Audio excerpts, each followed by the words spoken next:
I'm such a sucker for what's new bag videos, and today I thought, why not make my own? I'm always curious about what other filmmakers put in their bags and how they divide up their equipment and how they organize stuff and what their essentials are, because I just want to learn about what's current, what type of stuff people are interested in, what are some new brands, you know, what are some other filmmakers up to with the type of work they do. So it's always a good learning opportunity to just see what other people, you know, carry in their case. You know, your case is just gonna look different based on the type of work you do. You know, if you're a solo filmmaker, if you just AC all the time, if you're a gaffer, you know, if you're a DP, you're gonna have different types of equipment. So today I'm just gonna show you guys what I carry in my case, and I hope you find that helpful. And another fun thing about these videos is that it's like trying to solve an endless puzzle. You know, there's so many different combinations of trying to figure out how to fit the most stuff in your camera bag. All right, let's get started. So I have a Pelican Air Case that I love to carry around. It's really well built. It's padded on the inside, and it just keeps all my gear safe. I try to keep a name tag and a phone number on the case just so I can spot it, you know, during a shoot, so I don't get it mixed up with any other cases. All right, so the entire video is gonna be me doing this and then poking stuff out off the side. I'm just kidding. I'm just gonna put this on the side here since it's taking up most of my table, and I'll just give you guys a quick overlook of what it looks like. Got all the yellow padding in there. I got the case with the yellow padding just because, you know, it's Velcro. It's easier to take off and shift around and organize the way you want it to. So a portion of my Pelican Air Case is empty because I usually show up to set with my camera already built. I don't like to waste time when I'm on set. I just want to show up, be ready to go, get the job done. And then whenever we're done for the day, you know, I tear my camera down and then put my body and my lens in there. So 6K plus my 18-35 lens go straight right there, but I'm just gonna settle it down. All right, let's dive straight into it. So I have an LED headlamp that is rechargeable, and I like to use for shoots that are happening at night, or if we're shooting in dark spaces and I just need to know where my equipment is, if I need to find something, I just keep this around, and it just makes tearing down a lot easier, you know, carrying gear to your car. It's just good to have one of these around, just to not have a, you know, be using your iPhone flashlight the whole time. You just have it on your forehead. All right, next up I have my two main filters that I really like to use. I have my ND filter that fits on both of my lenses, my 18-35 and 50-100. And then I also have a Tiffin Pro Mist quarter filter right up here that I use usually behind my ND filter. And what it does is just, it softens my highlights a little bit. It takes away the sharpness, and it just adds a tiny bit of a dreamy effect to my footage, but it's not overly done. And I just like to use this for music videos and certain types of videos that, you know, require a certain look or vibe. So these are my main two go-to filters. I also have a star filter that I like to use just to add more effects to videos. And I just love anything that creates an in-camera effect. So I'm all about it, you know, little VFX, just get it down on the camera. Yeah, so these are my filters. Next up, I have a Core V-mount battery that I like to use for my Blackmagic camera. And, you know, it's got a D-tap input right there, goes straight into my camera, powers my camera for about 2 to 3 hours. And I have two of these, so one's always charging.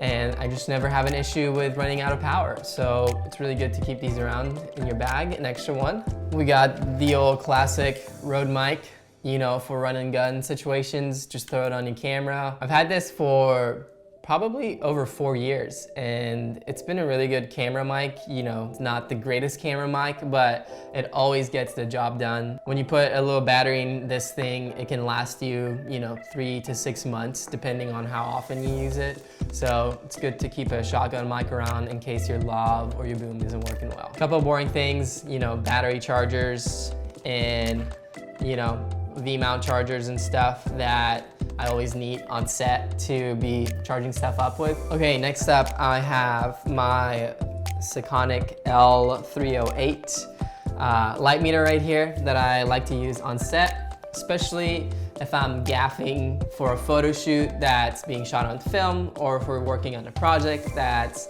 requiring 16 or 35mm film.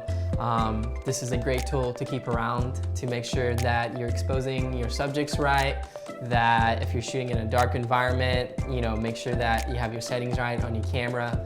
And because film is film and you can't see what you're really shooting, it's really good to trust a tool like this to give you the best results. So I recommend anyone that shoots a ton of film to have one of these around.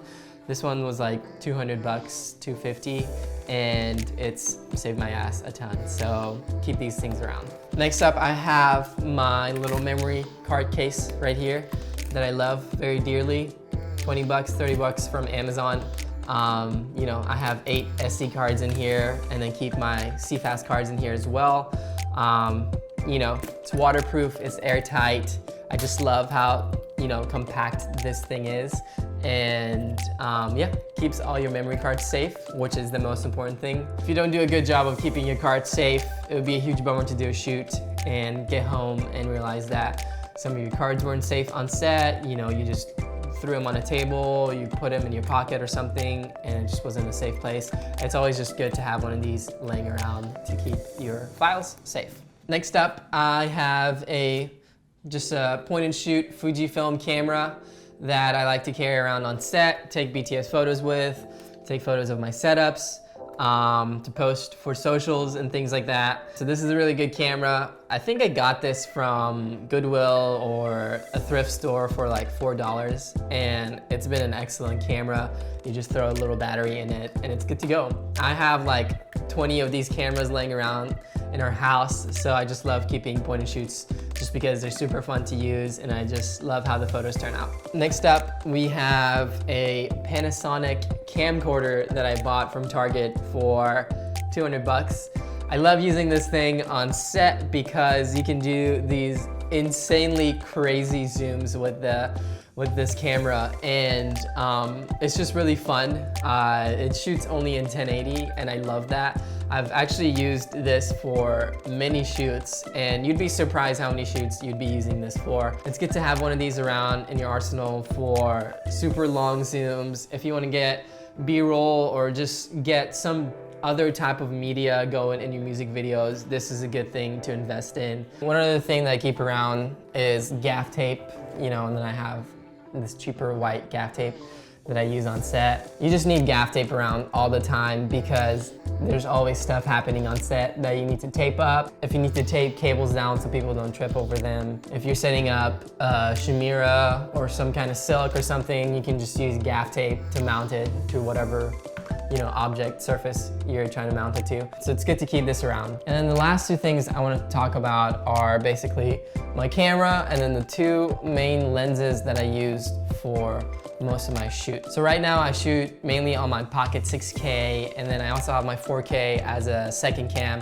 if I need it for an interview or for like a live performance or something. I just love this camera right now, and this lens combo is ideal. I have an 18 to 35 lens right here that I use on my Ronin S2. So this lens and camera combo is a perfect setup for my Ronin S2 because it balances really well on the camera.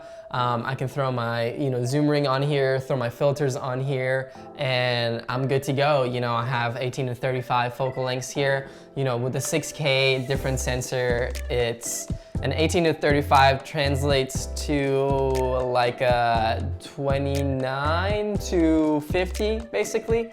And then I also have my 50 to 100 lens here for my B cam or for long zoom shots, or if I need to be in the back of a room for some reason, then I have this lens on hand. And both of these lenses are excellent investments to make because you will use them for a ton of shoots. And they're really slick, they're well made. I love just the design of it. and it also just makes your image look beautiful. So yeah, you should consider getting one of these 2 lenses, and they're also good for still photos as well. And then the last thing I keep around is just an extra hard drive in my Pelican case, just in case I need to move some files, I need to dump my footage into a hard drive. I just keep an extra one around. So that's it. That's what's in my main camera bag that I travel with and show up to shoots with. I also, to admit, I have 2 other bags that I keep a ton of my, camera arms, base plates, grip and gaff equipment, other cables that I may potentially need. But I would say all my essentials are in this case and all the extras are in the other 2 cases that I carry with me. So I hope you enjoyed this video. I'm curious to know if I missed any essentials that you like to keep in your camera bag. And also, if you're a filmmaker and looking for some free filmmaking assets, I have a link down below in the description, so check that out. Thanks again, and I'll see you guys soon. That is safe.